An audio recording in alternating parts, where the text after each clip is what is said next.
Want to bet? Let's start with our Big Five predictions for the weekend. Some really compelling matchups again.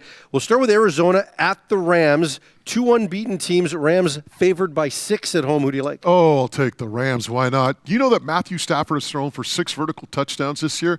All of last year, Jared Goff, the entire season, threw for 6 vertical touchdowns. That offense is humming right now. I love the Rams in this one. Take Stafford and company to win this one. They've won 8 straight against Arizona, the Rams have. I think that trend continues as well. And look, don't expect a hangover after this last game against Tampa. I think those guys are playing at such a high level right now. They know they get to coast the week after when they play the Seahawks.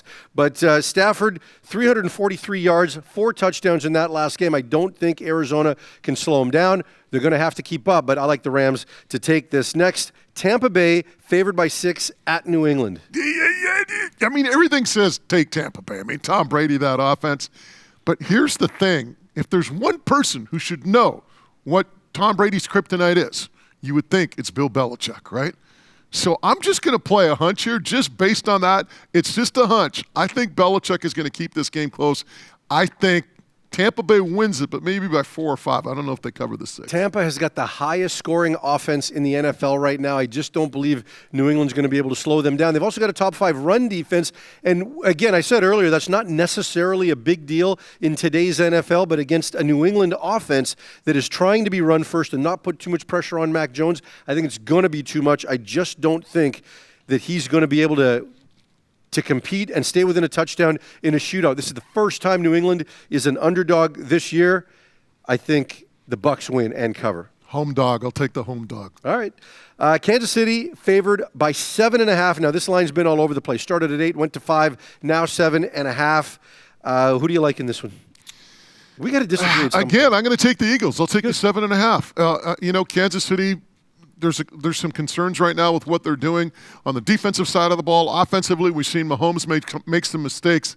I'll take the Eagles. I know it's a short week. I know they didn't look that good on Monday Night Football, but I'll take the 7.5 at home. Jalen Hurts does a lot of good things. This is 4th straight game. They've been an underdog. I just don't think it's going to be enough. They do not have enough explosive pieces in that offense. And Kansas City, they're not going to continue this turnover trend. It is not going to happen. If we had an over-under on turnovers at 1.5, I would take the under this week and say Kansas City's not going to turn it over more than 1 time, and that's going to be enough because unless they give a bunch of short fields to Philadelphia, they're not going to be able to cover. Take Kansas City, take the points, or give the points.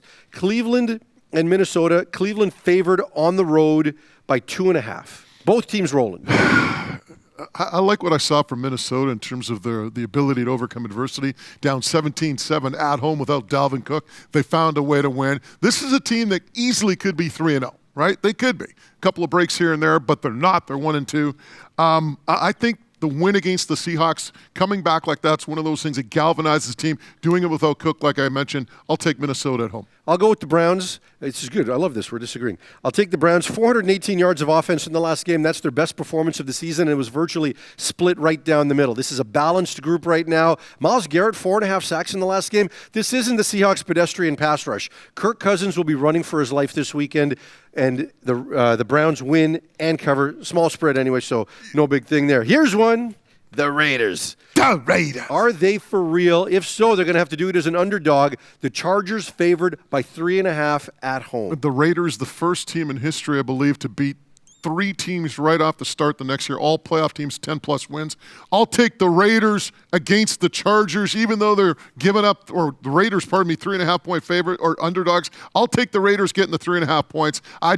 That's my team. I can't bet against the Raiders. You know what? And Benny Stabler, Daryl LaMonica, all those guys. Mark Van Egan. I'm not necessarily a Raider fan. Hendricks. I'm not necessarily a Raider fan. However, I do believe they're for real now. I'm starting to buy in. I'm starting to get on the bandwagon. This team went the first 2 weeks from a novelty act that was winning games in the most improbable of ways, and questionable coaching and all of it.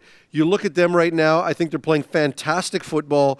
Do not expect 4 turnovers going the other way to make life easy on the Chargers like the Chiefs did last week.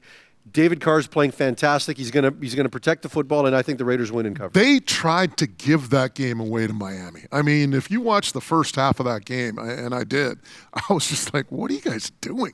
right? And even then at the end of the game, Miami comes down, scores the touchdown, gets the 2-point convert. They go in overtime. The Raiders find a way to win. But this is a team right now that's coming together, believes in itself, and right now, if you look at NFL MVP candidates, I know it's only 3 games in, okay? Just relax. But it's Carr and it's Stafford. Yeah, I couldn't disagree with you. Maybe the kicker with Baltimore, Tucker could be right there. Anyway, so those are our 5 picks for the week. I think we agree on 2, the first and last, and we don't agree on the middle 3. Let's go Survivor pool. Both of us were 2-0 this past week, so that's a good sign. I only picked 2, and there's no extenuating circumstances where you trying to didn't make pick me the look same bad. team twice like you did the week before. All right, my 2 for this week, I've got the Saints over the Giants, and I've got the Broncos over the Ravens. The Saints coming back home. I thought they played very well this past week against a New England defense that knows what it's doing against them. But coming back home, there's going to be a lot of emotion around this one as well after what's gone on there with all the situation in that region. Jameis Winston, I think he's found something here. I know they've gone win-loss-win. This is not going to be a loss. I think the Saints are going to win here. The Broncos, look, I know they've had the weakest schedule going, but I think their 3-0 is for real. I've got the Broncos over the Ravens, who offensively did not impress me against a pretty average Detroit team last weekend. I'm taking the Broncos to contain Lamar Jackson. I think this is the best version of the Broncos defense since Peyton got him to a Super Bowl 4 years ago now, and I think this team is going to win this game. I'll take the Bills over the Texans. I took the Bills on one ticket. Now I'm going to take them on another. I just think Buffalo last week, they looked outstanding. And taking on the Texans, I think Buffalo's clearly a double-digit favorite. So for me, it's a no-brainer. Josh Allen and company look great right now. And then I'll take the Bengals over the Jags. I mean, this Burrow to Chase combination, everybody was talking about Chase and, how was this guy going to fare in the regular season? He was dropping passes in the preseason. Yeah. But, man, the LSU combo there in Cincinnati is looking really good. I'll take Joe Burrow and company to knock off the Jags. I wonder how executive producer Michael Toy feels about this LSU connection right next to Ohio State in that state. But fantasy, we're not going to have the train wreck we did before we threw to it earlier. I don't want to know what your fantasy is. I do want to know, though, who you're going to start, who you're going to add. Well, players to look at. Peyton Barber of the Las Vegas Raiders. Jacobs, he's still battling that toe and ankle injury, so basically, we don't know what his status is going to be. But 20 touches last week, 100 total yards, and a touchdown. 4 Peyton Barber, he's a guy that I'm looking at either adding or even starting if I need to. And Chuba Hubbard of the Panthers, why not? McCaffrey's going to be out for a few games. He's not on the 6th game, which is good news, so he's game to game. But 3 catches, 52 yards rushing versus the Texans. Take the Canadian kid. If you don't have him, if you can pick him up. If not, perhaps even start him. I got my own Canadian to talk about a little bit later, but in sits for this week. But as far as ads are concerned, I'm going to take DK Metcalf. And I say this because Tyler Lockett's a little bit banged up for Seattle, which means even more targets for Metcalf, coupled with the fact that San Francisco's cornerbacks are almost as bad as Seattle's. I think this guy could have a field day in this game. All right, you're going out on a limb, DK Metcalf. I know. See, I'm trying to, find you the diamond in the rough. Here's one, Emmanuel Sanders. We haven't heard about Emmanuel Sanders for some time, but in Buffalo right now, you got Stephon Diggs on the outside. You got Cole Beasley tearing it up in the middle of the field. But sneakily, Emmanuel Sanders, the wily veteran, is playing some really good football, and Josh Allen's starting to get comfortable pushing the ball down the field, giving him deeper range targets. He had 5 receptions for 94 yards and 2 touchdowns in the last game against that Texans defense. I like Emmanuel Sanders. I love how you said that, sneakily. Oh, that was pretty good. There you go. The guy that I would probably look at and say it's time to either sit or drop, Kenyon Drake of the Raiders. We just talked about Peyton Barber being the guy with Jacobs being out, so Kenyon Drake, see ya.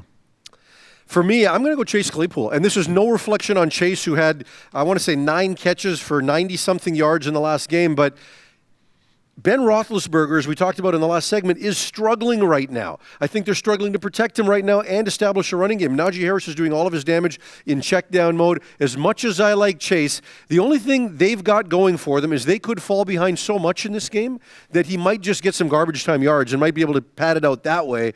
But again, not a reflection on Chase, but just the way Pittsburgh's offense and their team is going right now. I just wouldn't take a Steelers skill position at any point right now. And the other one for me, Allen Robinson in Chicago, who catches less than 50% of his targets, not because he's dropping them, but because the accuracy just isn't good on his targets. You don't know who's going to be throwing him the ball. Is it going to be Justin Fields? Is it going to be Andy Dalton? Is it going to be Nick Foles, regardless, not the best situation for Allen Robinson to succeed. Yeah, I'd probably bench him as well. And I'm bang on with you with Pittsburgh right now. That's a team that I just want to stay away from offensively.